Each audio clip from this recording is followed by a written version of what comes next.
দর্শক, ঈদের আমেজ এখনো রয়ে গেছে, ছুটি শেষ হয়ে গেল। পরিবারকে সাথে নিয়ে সিনেমা হলে আসছেন প্রিয় তারকার সিনেমা দেখতে।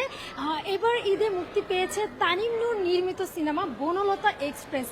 দর্শক মুখর উৎসব পরিবেশে দর্শকরা প্রিয় তারকার সিনেমা দেখছেন এবং এই মুহূর্তে আমার সাথে রয়েছেন এই সিনেমার অভিনেত্রী জাকিয়া বাড়ি মোমো। আমরা কথা বলবো তার সাথে। আপু কেমন আছেন? আমি ভালো আছি। ঈদ মোবারক। ঈদ মোবারক আপু। এই তো বনলতা এক্সপ্রেস নিয়ে খুব ভালো রেসপন্স পাচ্ছি। দর্শকরা বলছেন সিনেমাটি দারুণ লাগছে তাদেরকে এবং দারুণ উপভোগ করছেন পরিবারকে সাথে নিয়ে এসে, এবং এরকম সিনেমা আরও উপহার চাচ্ছেন। আপনার কেমন লাগছে এমন রিভিউ পেয়ে? ভীষণ ভালো লাগছে। আপনি যদি ক্যামেরাটা একটু ওইদিকে হালকা ঘুরান তাহলে দেখতে পাবেন প্রচুর দর্শক ওখানে এসেছেন। দর্শকদের প্রতি কৃতজ্ঞতা যে ওনারা আমাদের সিনেমা দেখতে আসছেন পরিবার নিয়ে, বন্ধুদের নিয়ে, এবং সত্যি সত্যি সেই আনন্দটা তারা বোধ করছেন। নানা রকম এক্সপ্রেশন ওনারা শেয়ার করছেন। আমার ভীষণ ভালো লাগছে। আমি কৃতজ্ঞতা প্রকাশ করছি ডিরেক্টর তানিম নূর এবং বনলতা এক্সপ্রেস ফুল টিমকে।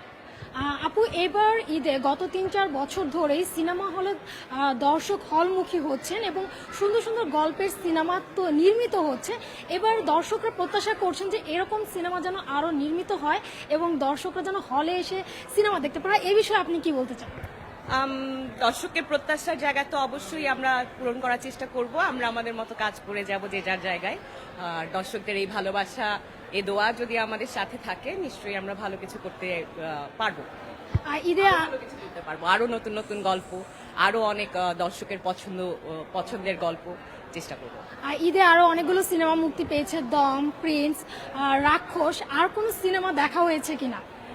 আমার শুধু তো আমার বন্ধুরা ঢাকা শহরে মাত্র এসেছে, আমি তাদেরকে নিয়ে সিনেমা দেখবো। আমরা একদিনের সব সিনেমা সকাল থেকে সন্ধ্যা পর্যন্ত দেখবো বলে প্ল্যান। তো এখনো দেখিনি, সব দেখে ফেলবো এর মধ্যেই। আপু, এই দর্শকদের উদ্দেশ্যে কি বলবেন? দর্শকদের প্রতি ভালোবাসা, দর্শকদের উদ্দেশ্যে বলবো কৃতজ্ঞতা। ভালো থাকবেন আপনারা, এভাবেই আমাদেরকে ভালোবাসতে থাকুন, তাহলে এই দোয়ায় আমরা অনেক দূর আরো এগিয়ে যেতে পারবো। Thank you so much. আপু, আপনাকে অসংখ্য ধন্যবাদ। আপনি আপনার ব্যস্ততার মাঝেও এশিয়া পোস্টকে সময় দিয়েছেন। আবারও কোনো এক জায়গায় দেখা হবে, কথা হবে, গল্প হবে। দর্শক, আপনারা দেখছিলেন যে কথা বলছিলাম অভিনেত্রী জাকিয়া বাড়ি মোমোর সাথে, এবং উনি ভীষণ উচ্ছ্বসিত যে ওনার সিনেমা নিয়ে এতটা রেসপন্স পাওয়া যাচ্ছে দর্শকদের কাছ থেকে, এবং দর্শকদের পাশাপাশি ওনাদেরও প্রত্যাশা যে এরকম সিনেমা আরও নির্মিত হোক এবং দর্শক যেন হলে এসে পরিবারকে সাথে নিয়ে সিনেমা উপভোগ করে। এই ছিল এশিয়া পোস্টের সর্বশেষ খবর। আগামীতে আবারও দেখা হবে কোনো এক তারকার সঙ্গে। সে পর্যন্ত ভালো থাকুন, সুস্থ থাকুন, এশিয়া পোস্টের সঙ্গেই থাকুন।